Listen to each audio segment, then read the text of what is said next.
নমস্কার বন্ধুরা, কৃষক বন্ধু প্রকল্প নিয়ে আজ এমন এক আপডেট এসেছে যা শুনে কিন্তু কৃষকরা অনেকটাই অবাক হয়ে যাবেন।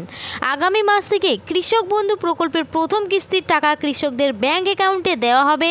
তো কারা নিশ্চিতভাবে এই টাকা পাবেন, কারা তালিকা থেকে বাদ পড়তে পারেন, কেন হঠাৎ করে শুরু হয়েছে রাজ্য জুড়ে কৃষক বন্ধু প্রকল্পের ভেরিফিকেশন, আর সত্যি কি প্রায় 30 লক্ষ নাম বাদ যাওয়ার সম্ভাবনা রয়েছে?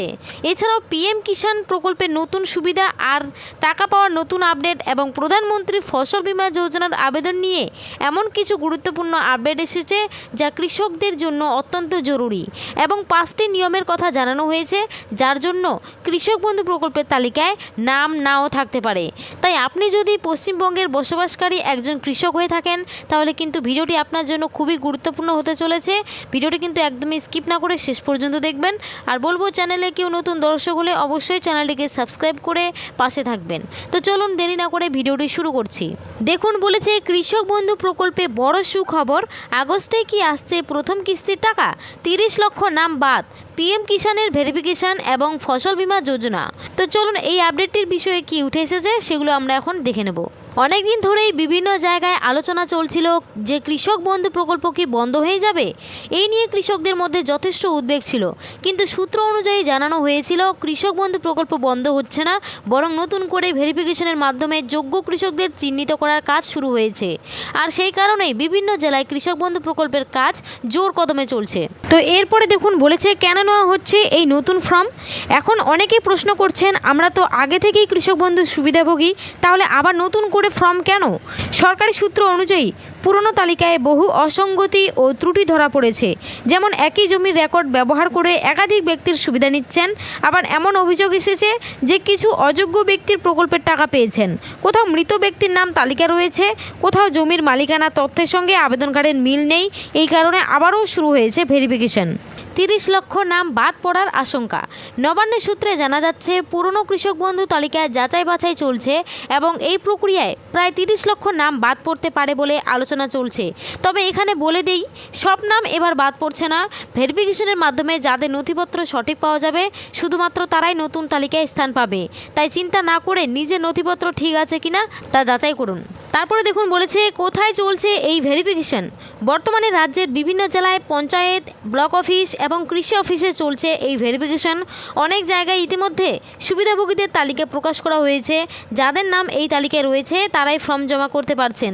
তাই আপনার নাম তালিকায় আছে কিনা তা স্থানীয় কৃষি অফিসে দেখে নিন। ইতিমধ্যে কেন্দ্রীয় সরকারের পিএম কিষাণ প্রকল্পের টাকা পাচ্ছেন অনেক ক্ষেত্রে তাদের আলাদা করে এই ভেরিফিকেশন ফর্ম জমা দিতে হচ্ছে না। তবে এলাকা ভেদে নির্দেশিকা ভিন্ন হতে পারে। তাই শেষ সিদ্ধান্তের জন্য স্থানীয় কৃষি অফিস বা ব্লক অফিসে যোগাযোগ করাই সবচেয়ে নিরাপদ। বর্তমানে যেসব বিষয় যাচাই করা হচ্ছে, আবেদনকারীর নাম, আধার তথ্য, ব্যাংক অ্যাকাউন্ট, জমির রেকর্ড, জমির মালিকানা এবং আবেদনকারী জীবিত আছে কিনা সেটা। কারণ সরকার চাইছে শুধুমাত্র প্রকৃত কৃষকদের হাতে এই সুবিধা পৌঁছে দিতে। তো এবার কারা টাকা নাও পেতে পারেন সেই বিষয়ে দেখুন, বলেছে এবার আসছে সবচেয়ে গুরুত্বপূর্ণ অংশে কোন কোন কারণে নাম বাদ পড়তে পারে। দেখুন, 1 নম্বরে বলেছে যাদের জমির কাগজপত্র নেই। তারপর 2 নম্বরে বলেছে জমির রেকর্ডের নাম এবং আবেদনকারীর নামের মিল নেই। 3 নম্বরে বলেছে ভুল তথ্য দিয়ে আবেদন করা হয়েছে এমন। তারপর 4 নম্বরে বলেছে একই জমির তথ্য ব্যবহার করে একাধিক আবেদন হয়েছে। তারপরে 5 নম্বরে বলেছে মৃত ব্যক্তির নামে এখনও সুবিধা নেওয়া হচ্ছে। তো এইসব কারণেই কিন্তু নাম বাদ পড়ছে। সূত্রের খবর অনুযায়ী কিছু ক্ষেত্রে অনিয়ম ধরা পড়েছে। যেসব ব্যক্তি ভুল নথিপত্র দেখিয়ে সুবিধা নিয়েছেন অথবা প্রকল্পের নিয়ম না মেনেও টাকা পেয়েছেন তাদের বিরুদ্ধে ব্যবস্থা নেওয়ার প্রক্রিয়া শুরু হয়েছে বলে জানা যাচ্ছে। কিছু ক্ষেত্রে টাকা ফেরতের নোটিশ পাঠানো হচ্ছে বলে বিভিন্ন সূত্রের খবর সামনে এসেছে। তাই কারো নথিপত্রের সমস্যা থাকলে দ্রুত সংশোধনের উদ্যোগ নেওয়া উচিত। 1 একরের বা তার বেশি চাষযোগ্য জমি থাকলে বছরে মোট 10,000 টাকা পান।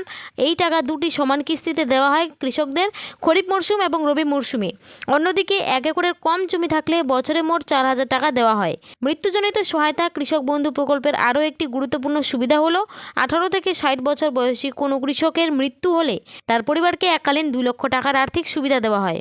এটি বহু কৃষক পরিবারের জন্য বড় আর্থিক সহায়তা।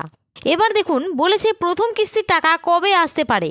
সূত্রের খবর অনুযায়ী ভেরিফিকেশন প্রক্রিয়া সম্পূর্ণ হওয়ার পর নতুন যোগ্য তালিকা প্রকাশ করা হবে এবং সেই তালিকায় যাদের নাম থাকবে তারাই টাকা পাবেন। বিভিন্ন প্রশাসনিক সূত্রে আলোচনা চলছে যে আগস্ট মাসের মাঝামাঝি সময়ে অর্থাৎ 18 থেকে 20 তারিখের মধ্যে প্রথম কিস্তির টাকা ছাড়া হতে পারে। তবে সরকারিভাবে চূড়ান্ত ঘোষণা না হওয়া পর্যন্ত এটিকে সম্ভাব্য সময়সীমা হিসাবেই দেখতে হবে।